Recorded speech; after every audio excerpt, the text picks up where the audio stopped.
Hello everyone, welcome back to the channel. आज इस video में हम लोग पार्टनरशिप फंडामेंटल्स में पास्ट एडजस्टमेंट के कंसेप्ट को समझने जा रहे हैं। तो चलिए स्टार्ट करते हैं आज की क्लास। Let's begin.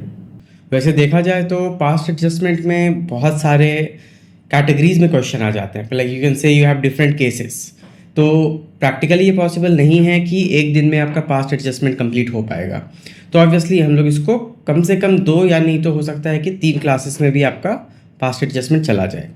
तो चलिए स्टार्ट करते हैं आज की क्लास। तो जैसा कि आप स्क्रीन पे देख सकते हैं, पास्ट एडजस्टमेंट में क्या है कि हम लोग एडजस्ट करते हैं adjustment for incorrect appropriation of profit in past. ठीक है, और लाइक यहाँ पे क्लियरली लिखा भी है, एरर और omission in the past financial year rectified in the current financial year as past adjustment. मतलब कि अब सपोज करो कि आपका 31 मार्च को आप अपना बुक्स ऑफ अकाउंट क्लोज कर दिए, सब कुछ हो चुका है। फिर आपको अब नेक्स्ट ईयर के बिगनिंग में 1 अप्रैल को पता चल रहा है कि कुछ गलती रह गया है, कुछ छूट गया है, कुछ गलत चार्ज हो गया है। तो वैसे में आप फिर से उस बुक को रीओपन करके फिर से करेक्शन करना, like it will be a big task. तो वैसे में क्या होता है ना कि हम लोग एक सिंगल एडजस्टमेंट एंट्री पास करते हैं, जिससे कि प्रीवियस ईयर में जो भी मिस्टेक्स हुआ है, जो भी करेक्शन का ज़रूरत है, वो अपने आप ही ठीक हो जाता है। तो अगर हम बात करें कि हम पास्ट एडजस्टमेंट कैसे करते हैं, तो इसका एक सिंपल सा आंसर है that it is done in 2 ways. So सबसे पहला क्या है, just by passing a single entry, means passing single adjustment entry. यहाँ पे क्या है कि सिर्फ एक सिंगल एंट्री पास होगा। और दूसरा है पासिंग सेवरल रेक्टिफिकेशन एंट्रीज। अब यहाँ पे देखो, एंट्री और एंट्रीज, इससे ही क्लियर हो रहा है कि कितना एंट्री पास करना है। ठीक है, तो अभी ये दोनों ही प्रोसेस, दोनों ही वेज को हम लोग अच्छे से समझेंगे। तो आज हम लोग अभी स्टार्ट करते हैं पहले हमारा first part, that is passing single adjustment entry के डिफरेंट केसेस। तो अब यहाँ पे बात आ रहा है कि हम लोग इसको कैलकुलेट करेंगे कैसे, मतलब जो भी रेक्टिफिकेशन का ज़रूरत है या जो भी मिस्टेक हुआ है, how to find it out. तो इसका सीधा सा आंसर है that there are certain steps involve in to that. तो सबसे पहला आपका हो गया स्टेप 1। तो इसमें हम लोग क्या करेंगे, calculation of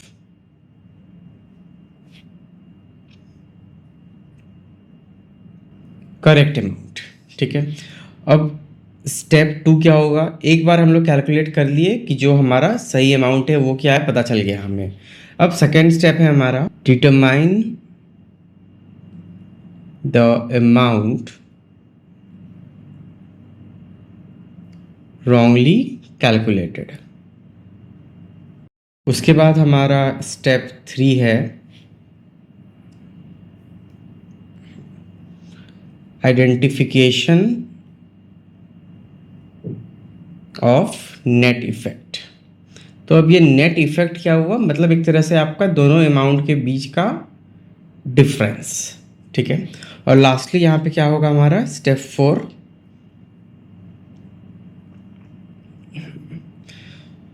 passing of adjustment entry, मतलब एक सिंगल एडजस्टमेंट एंट्री को हम लोग यहाँ पे पास करेंगे। ठीक है, एंड द मोस्ट इंपॉर्टेंट, अभी ये जो 4 स्टेप दिया हुआ है, इसको हम लोग करेंगे कैसे, obviously with the help of A calculation table. मतलब जब भी आपको ऐसा क्वेश्चन आएगा, आपको एक टेबल बनाना पड़ेगा यहाँ पे कुछ इस तरह से, और यहाँ पे सपोज करो कि आपका 2 पार्टनर है, तो यहाँ पे हम लोग टोटल 3 कॉलम बनाएंगे for the ease of calculation. सबसे पहला हो जाएगा आपका यहाँ पे पर्टिकुलर्स। उसके बाद मान लो पार्टनर ए, पार्टनर बी, 2 पार्टनर है। और तीसरा जो लाइन है ये हमारा हो जाएगा टोटल, या फिर आप कह सकते हो फर्म का column.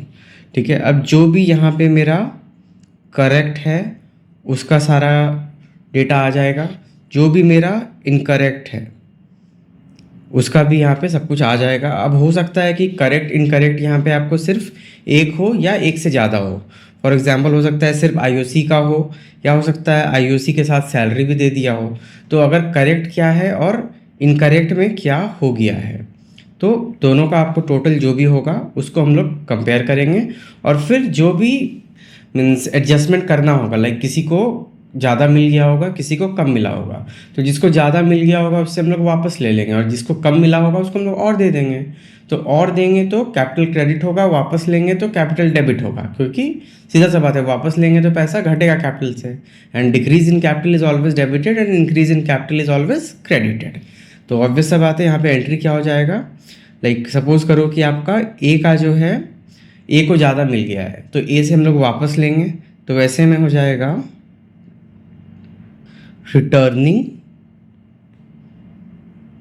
Partner capital account DR to receiving partner capital account. ठीक है, अब देखो आगे चल के हम लोग को गेनिंग रेशियो, सैक्रिफाइसिंग रेशियो, ये सब चीज़ पढ़ना है अपकमिंग चैप्टर्स में। तो अभी ये रिटर्निंग पार्टनर कैपिटल और रिसीविंग पार्टनर कैपिटल कुछ नहीं होता है, ये बस मैंने नाम दे दिया है जस्ट फॉर योर अंडरस्टैंडिंग, कि आप समझ सको कैसे हम लोग यहाँ पे कैलकुलेट करते हैं। तो चलिए अब देखते हैं हम लोग डिफरेंट केसेस जो कि हमारे लिए इंपॉर्टेंट है from the examination point of view. तो चलिए हम लोग डिफरेंट केसेस को देख लेते हैं which is important in past adjustment from the examination point of view.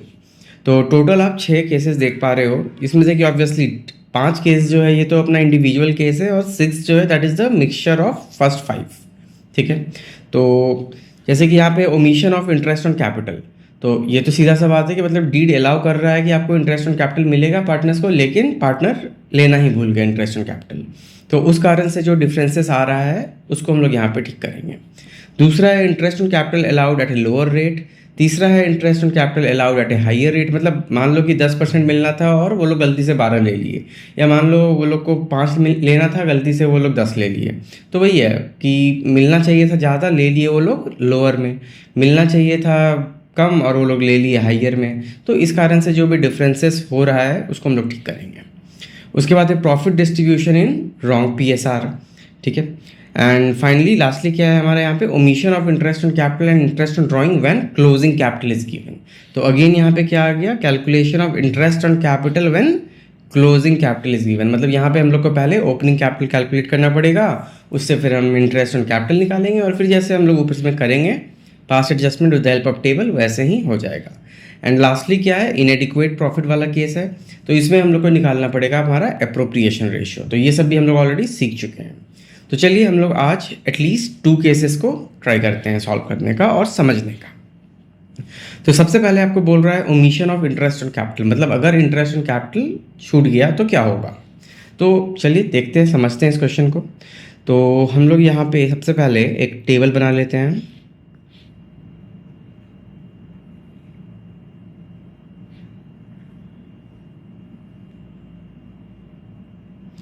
तो अब आप देख सकते हो लाइक यहाँ पे 2 पार्टनर है, अगेन P एंड Q।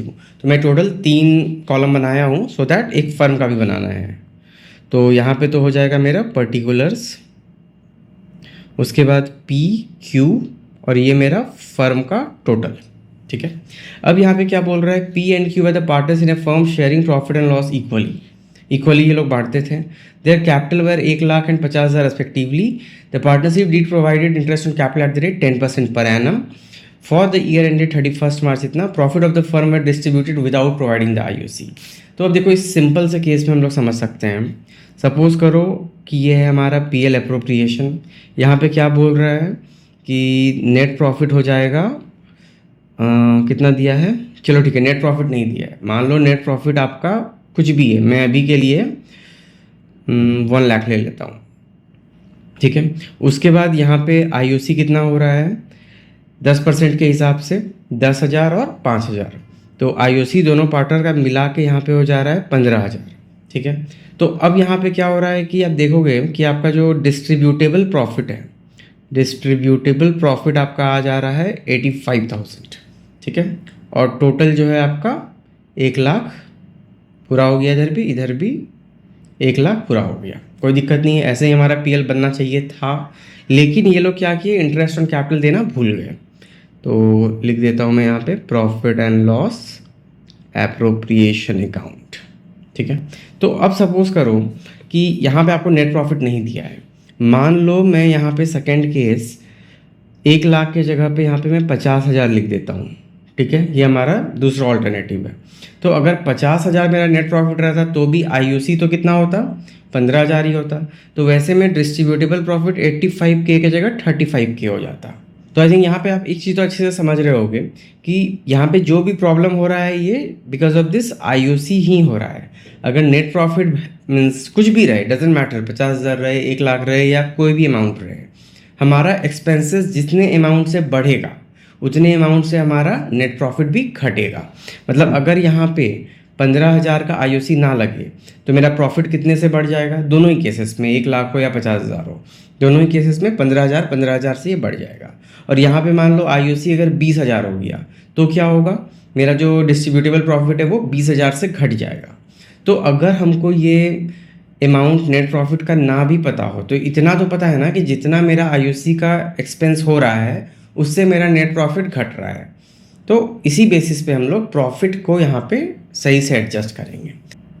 तो चलिए अब हम लोग इस क्वेश्चन को देखते हैं एक्चुअल में सॉल्व करके। तो अब यहाँ पे सबसे पहले क्या है कि जो हमारा पार्टनर को इंटरेस्ट ऑन कैपिटल मिलना चाहिए था, मतलब आईओसी टू बी क्रेडिटेड, तो कितना मिलना चाहिए था, 1 लाख और 50,000 का 10%, तो 10,000 और 5,000, मतलब टोटल जो है 15,000 का आईओसी होना था। लेकिन ये एक्सपेंस नहीं मिला पार्टनर को, मतलब ये फर्म का एक्सपेंस है, ऑब्वियसली पार्टनर के लिए तो इनकम है। तो अगर ये पार्टनर को 15,000 नहीं मिला तो उस कारण से क्या हुआ, फर्म का ये 15,000 खर्चा नहीं हुआ। तो फर्म का अगर खर्चा नहीं हुआ तो क्या हुआ कि फर्म का जो प्रॉफिट है वो कितना से बढ़ गया, ऑब्वियसली 15,000 से बढ़ गया। मतलब फर्म का प्रॉफिट बढ़ गया 15,000 से। अब जो ये 15,000 से प्रॉफिट बढ़ा है तो ये तो 15,000 अब ऐड हो गया डिस्ट्रीब्यूटेबल प्रॉफिट में, तो ये किस रेशियो में बढ़ गया होगा दोनों पार्टनर्स के बीच में, ऑब्वियसली आपका ये इक्वल रेशियो में बढ़ गया होगा, 7,500 और 7,500, like wrongly distributed in PSR। ठीक है, तो अब एक्चुअल में जो आईओसी बढ़ना चाहिए था सही वाला वो है 10,000 और 5,000, और गलती से जो बढ़ गया वो है आपका 7,500 और 7,500। तो अब हम लोग यहाँ पे बहुत इजीली इसका डिफरेंस निकाल लेंगे। तो 15,000 तो ये बराबर हो गया। उसके बाद यहाँ पे क्या है, डिफरेंस आ रहा है आपका 2,500 और इधर भी आ रहा है 2,500। तो अब आप इसको ऐसे समझ लो कि ये वाला ऊपर का सही है और ये नीचे वाला जो है ये आपका गलत है। ठीक है, तो 10,000 पी को मिलना था लेकिन मिला है सिर्फ 7,500, मतलब पी को अभी और मिलेगा। तो और मिलेगा तो क्या होगा, कैपिटल बढ़ेगा। तो कैपिटल बढ़ने पे हम लोग क्या करते हैं, क्रेडिट। और यहाँ पे क्यू के केस में क्या है कि क्यू को गलती से 7,500 मिल गया है, लेकिन एक्चुअली उसको कितना मिलना चाहिए था, सिर्फ 5,000 ही मिलना चाहिए था। तो ज़्यादा लेके बैठा है तो उससे हम लोग वापस ले लेंगे। तो ऑब्वियसली अब वापस लेंगे तो उसका कैपिटल घटेगा, और कैपिटल घटता है तो हम लोग क्या करते हैं, डेबिट। तो फाइनली यहाँ पे जब एडजस्टमेंट एंट्री हम लोग पास करेंगे तो क्या हो जाएगा, तो ये हो जाएगा Q's capital account DR to P's capital account, और अमाउंट हो जाएगा आपका 2,500 एंड 2,500। तो आई बिलीव ये वाला केस आपको समझ में आ गया होगा। तो अब क्योंकि ये जर्नल एंट्री है तो ऑब्वियसली नरेशन लिखने का आदत हरदम डालो, नरेशन नहीं छोड़ना है। ठीक है, तो नरेशन क्या हो जाएगा हमारा, being adjustment of omission of IOC done. ठीक है, तो ये हम नरेशन में लिख दिए हैं। अब हमारा सेकंड केस है obviously distribution of profit in wrong ratio. Like अभी जस्ट ऊपर में जो हमने देखा था वहाँ पे हायर लोअर वाला था, लेकिन यहाँ पे मैं distribution of profit in wrong ratio को पहले समझ रहा हूँ। ठीक है, क्योंकि पहले यहाँ पे हम ओमिशन किए तो क्या होगा, और अगर गलत रेशियो में प्रॉफिट को बांट रहे हैं तो क्या होगा, इसको समझ लेते हैं सो दैट हायर लोअर फिर तो जस्ट उल्टा उल्टा होता है, तो वो समझना ईजी होगा आपके लिए। तो यहाँ पे अब क्या होगा कि XYZ 3 पार्टनर हैं, इनका PSR इनका प्रॉफिट हुआ है 1,50,000 और ये इनको बांटना था 2:2:1 में, लेकिन ये लोग क्या किए, but the D did not, sorry ये लोग 2:2:1 में बांट लिए, but D did not specify any PSR। D यहाँ पे क्लियरली बोल रहा है कि कोई PSR नहीं है। तो वैसे में क्या होगा, in the absence of deed हम लोग 1:1:1 मतलब इक्वली बांटेंगे। तो इनको इक्वली बांटना था, लेकिन ये लोग 2:2:1 में बांट लिए। तो पास द नेसेसरी एडजस्टिंग एंट्री। तो चलिए, इसमें भी कुछ नहीं करना है, बस टेबल बनाएंगे और हमारा काम हो जाएगा। तो यहाँ पे भी let's make the table first.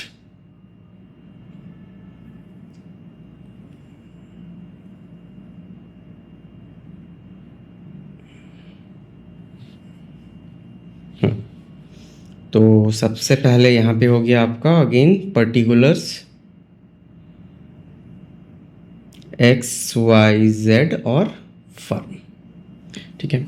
तो अब यहाँ पे प्रॉफिट आपको दिया हुआ है, ये लोग गलत बांट लिए हैं। तो ये तो सबसे सिंपल केस है, like wrong PSR। Wrong PSR में जो ये लोग बांटे हैं वो क्या है, 2:2:1।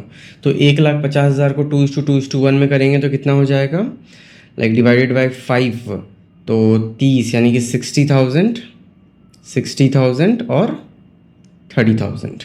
तो ये हो गया आपका टोटल 1,50,000, ठीक है। और करेक्ट क्या होना चाहिए था, इक्वली होना चाहिए था। तो करेक्ट होना चाहिए था आपका 50,000, 50,000 और 50,000। तो टोटल यहाँ पे भी 1,50,000 हो जाता। तो अगेन अब इसका जो डिफरेंस होगा ऑब्वियसली वही हमको एडजस्ट करना है। तो अब क्या है कि गलती क्या हुआ है कि 60,000 पार्टनर को मिल गया है, लेकिन मिलना कितना चाहिए था, 50। मतलब इससे 10,000 हम वापस ले लेंगे। तो 10,000 हम इससे वापस लेंगे तो कैपिटल घटेगा, तो क्या करेंगे, डेबिट करेंगे। अगेन 60,000 मिल गया है, फिर से इसको भी 50 ही मिलना था, तो इससे भी 10,000 वापस ले लेंगे तो डेबिट हो जाएगा। और लास्टली इसको, इस बेचारे जेड को जो है 30,000 ही मिला, जबकि ये डिज़र्व करता था 50,000। तो इसको जो है 20,000 दे देंगे, तो इसका कैपिटल बढ़ जाएगा। तो कैपिटल बढ़ेगा तो क्रेडिट हो जाएगा। और ये तो चलो मैंने मतलब डैश 0 हो गया, 1,50 कोई डिफरेंस नहीं। तो अब अगर यहाँ पे हम इसका जर्नल एंट्री पास करेंगे तो क्या हो जाएगा, तो obviously X capital account DR, Y's capital account DR to जेड्स कैपिटल अकाउंट। तो अमाउंट हो जाएगा 10,000, 10,000 और 20,000, ठीक है। एंड ऑब्वियसली एग्ज़ाम में जब आप इसको बनाओगे तो आपको you have to follow the proper format. आपको ये फॉर्मेट के साथ बनाना पड़ेगा, आप ऐसे ही नहीं बना सकते हो। तो चलो मैं भी यहाँ फॉर्मेट बना ही देता हूँ और लेट मी राइट। अच्छा एक बात और, अब ये जो एंट्री हो रहा है ये कब हो रहा है, तो obviously end of the year, मतलब बुक तो बंद हो चुका है, तो अब ये मेरा beginning of the next year हो रहा है। तो यहाँ पे आप 1 अप्रैल जो भी आपका डेट दिया है, जैसे कि चलो इस क्वेश्चन में डेट नहीं दिया है, तो 1 अप्रैल ऑफ द नेक्स्ट ईयर आप डेट यहाँ पे डाल सकते हो। या अगर क्वेश्चन में बोल रहा है कि last day of the year को ही हुआ बट आफ्टर प्रिपरेशन, तो उस अकॉर्डिंग देख लेना, जो भी होगा आपका डेट 31 मार्च या अप्रैल वो अपना डाल सकते हो आप। उसके बाद ये क्या हो गया हमारा पर्टिकुलर्स, ये हो गया LF, ये हो गया DR साइड, ये हो गया CR साइड। तो ये हमारा जर्नल एंट्री भी पास हो गया। और नरेशन में हम क्या लिख देंगे, बीइंग प्रॉफिट एडजस्टेड, ठीक है। तो बस जो हो रहा है उसी को नरेशन में लिख देना है। तो ये हो गया हमारा पास्ट एडजस्टमेंट का 2 अलग अलग केस। और आज अब हम यहीं पे स्टॉप करते हैं। वैसे तो हम लोग आगे भी मीन्स कर ही सकते हैं, बट आज हम लोग यहीं पे पॉज करते हैं, क्योंकि अगर आप पहली बार 12th में इसको पढ़ रहे हो तो obviously this is for the first time. And first time में एक साथ ज़्यादा चीज़ आपके माइंड में चला जाएगा ना, तो आप प्रोसेस नहीं कर पाओगे अपने थाट्स को ऑब्वियसली। तो अभी जो 2 केसेस हमने देखा, ऑब्वियसली इस 2 केसेस को पहले समझो, थोड़ा प्रैक्टिस करो, इससे रिलेटेड क्वेश्चंस आपके बुक में डेफिनेटली होगा। And once you are comfortable with this type of questions, फिर हम लोग हमारे नेक्स्ट वीडियो में आगे बढ़ेंगे। तो चलिए मिलते हैं हम लोग हमारे नेक्स्ट वीडियो में। Till then keep learning and keep practising. And अगर आपको वीडियो अच्छा लगा, टॉपिक समझ में आ गया है, तो please like this video, subscribe my channel and also share it among your friend. Thank you and thanks for watching.